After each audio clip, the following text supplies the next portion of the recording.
Bonjour, mesdames et messieurs. Hello, ladies and gentlemen. I thank you for having invited me today. Firearms Officer, I have a dual mandate to supervise Firearms Act licensing in Alberta, as other CFOs do, but also to work relentlessly for a more principled firearms program in Canada. Since assuming this role, I have made safety number one. This means rejecting trendy solutions and focusing on the work that will truly make a difference. Part of that work is ensuring responsible, law-abiding firearms owners in Alberta understand all the laws and regulations they face. I therefore regularly engage with members of Alberta's vibrant firearms community. In 2021-22 alone, I attended well over 50 events and met with thousands of Albertans. Excuse me. Time and again, I hear that confidence in Canada's firearms control system has eroded. That confidence is an essential element in building safer communities. If we want people to go beyond legal minimums and proactively contribute to public safety, they must feel heard and respected. Even after the withdrawal of G4 and G46, Bill C-21 continues to undermine confidence in our firearms control system while contributing nothing to reducing the violent misuse of firearms. Bill C-21 is based on a fundamentally flawed premise. Prohibiting specific types of firearms is not an effective way of improving public safety. It will waste billions of taxpayer dollars that could have been used on more effective approaches, such as enforcement of firearms prohibition orders, reinforcing the border, or combating the drug trade and gang activity.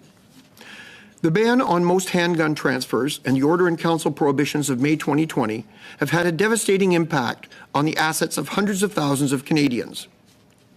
With strokes of a pen, billions of dollars worth of legally acquired property was rendered unsaleable. The scope of C-21 is absurdly broad. The ban on handgun transfers includes even single-shot muzzle-loading flintlocks and percussion revolvers and pistols, as well as precious historical artifacts and family heirlooms. The loss of the sales of handguns and potentially almost all popular modern rifle designs threatens the survival of many multi-generational family firearms businesses. Gun shows, which are often a major social event and economic contributor in struggling small communities, are also being hard hit. The survival of many long-established, reputable shooting sports has been threatened.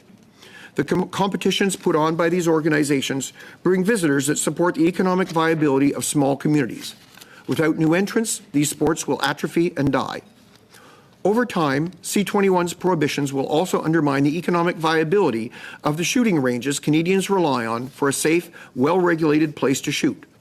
These ranges are not only where hunters go to sight in their hunting rifles, but also where police and others who require firearms for their jobs go to train. Many things could have been done to lessen the collateral damage of Bill C-21. The firearms targeted for prohibition could have been made restricted and their numbers capped. Or, if these guns are prohibited, the cost to the taxpayer and the impact on property rights could have been reduced by grandfathering them and allowing full transferability among licensed Canadians.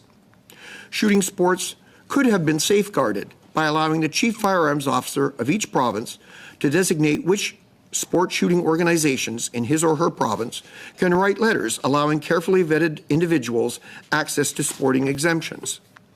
Provisions could also have been included to address the real issues around illegal firearms. 3D printing alone could easily supply the entire demand for illegal firearms across Canada before long. Regulating 3D printing without destroying new industries like video game development will require new and smarter approaches.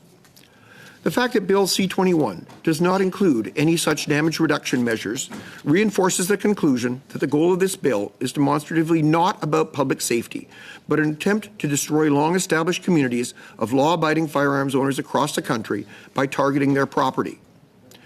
These are the people who perform a vital public service by socializing new firearms owners into responsible firearms use.